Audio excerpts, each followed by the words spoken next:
Well, topping our news this half hour, the Lobos are just a few hours away from the big dance. Yes, they are in St. Louis, getting ready to take on Stanford. Hundreds of fans made the trek from the Duke City to St. Louis, and our Lizzie Mitri is there with them as they get ready for the big game. It's quiet here now, but it won't stay that way for long. This is where the Lobos are set to take on Stanford. In anticipation of today's game, fans came to the arena yesterday to watch the Lobos open practice. They say they liked what they saw, that the team looks focused and ready. Fans have done some sightseeing while they're waiting, eating lots of barbecue and taking a trip to the famous Gateway Arch. They're hoping they're here long enough to do more. I hope we're here till Sunday, and I hope we're going to Memphis after we leave here, so hopefully as long as we can. If the Lobos beat Stanford, they'll play their next game here on Sunday. In St. Louis, Lizzie Mitri, KRQE News 13. So you know the Lobos-Stanford game tips off at 11:40 this morning. Check that out on TBS. Of course, we're going to have full coverage from the game all day here on KRQE and anytime at krqe.com. All right, 5:33 new this morning. We're waiting to find out the official details about yet another crash overnight. This is on I-40 eastbound near the Route 66 casino. We were told this happened just after 3:30. As you can see right there, we kind of blurred it out, but it looks like one semi, two other vehicles were involved. What you saw being blurred was it looks like a body bag being loaded and taken away. Now it looks like the lanes of the interstate are closed. Traffic's being diverted off onto the shoulder. There is a backup there. Again, I-40 eastbound near the Route 66 casino. And if this kind of a crash sounds familiar, it is. It's the fourth one at the same stretch of road in just the last 48 hours. Now, among those crashes was one we showed you yesterday morning where a service dog was badly hurt. That's right. Investigators say the suspected drunk driver flipped the SUV badly and injured his service dog. Well, now the driver is facing criminal charges. The crash happened early yesterday morning on I-40 near the Route 66 casino. Deputies say the driver, Leonard Day, should recover from his injuries. That is not the case, though, for Tango, his service dog. The dog was thrown 50 feet from the SUV. It is not good. The dog is in critical condition, has significant fractures to its pelvis and legs, punctured lungs, including fluid filling in them. They're working very hard to stabilize him, but whether that's going to be possible has yet to be determined. The driver has been charged with extreme animal cruelty and is still in jail this morning. The dog is from a Colorado Service Dogs organization, and they say they will take Tango back if he survives.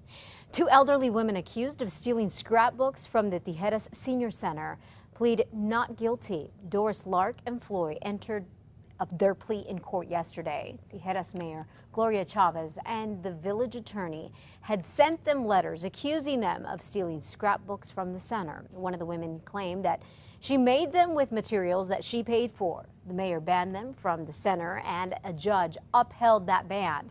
The two ladies plan on fighting larceny charges in court. I don't believe there is any good faith basis. I really don't. That's what I think is actually extremely troubling.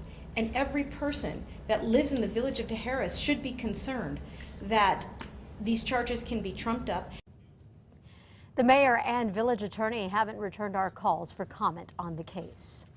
There's a little good news for parents. Teens here in New Mexico aren't drinking alcohol like they used to, so says a new survey from the state. It was released just this week and says the number of teens who admit to downing enough drinks to get drunk in the past month dropped from about 1 in 3 in 2003 to 1 in 6 last year. And the number of teens who admitted to drinking and driving dropped from about 1 in 5 in 2003 to 1 in 10 last year. Really impressive drop. It's very good. It's still too high, in my opinion.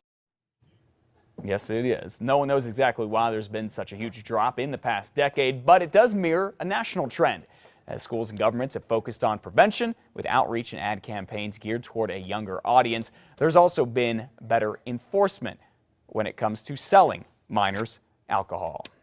Well, the nuclear waste piling up at Los Alamos National Lab because of the WIPP shutdown is now going to be sent to Texas. The state had given Lanel until June 30th to move nearly 4,000 barrels of toxic waste off its property. But that stopped in February after the radiation leak at the WIPP. Since then, Lanel's low-level waste has been stored outside with little protection. Now the Department of Defense has decided to move the materials to a temporary facility in Andrews County, Texas, that is until WIP reopens. Well, plans for future renovations at the Albuquerque Biopark are taking shape with some big ideas for the zoo. City held its second master plan public meeting last night. It's still working on a final draft. So far, proposed changes here include adding a one-level parking deck at the zoo, even taking out the train to add an open-air shuttle. Inside, they are still planning for those little penguins. They're just getting more expensive, and otters could arrive soon too. Now, all of these are just ideas right now, but the ABQ Biopark says nearly 3,000 suggestions are finally gelling. The aerial tram idea that you've talked about, like the one here in San Diego rather, may not happen. You know, I don't think the tram's totally off the board, but at this point, the cost of it just didn't look like it would work for us. The Biopark is still taking comment for the master plan, which should be done this summer. A final public meeting should happen in June. Here's some good news for you this Friday morning. 200 new jobs will be up for grabs in the metro area. Alliance Data is hiring more workers at its call center in Rio Rancho. The positions include everything from entry-level to management.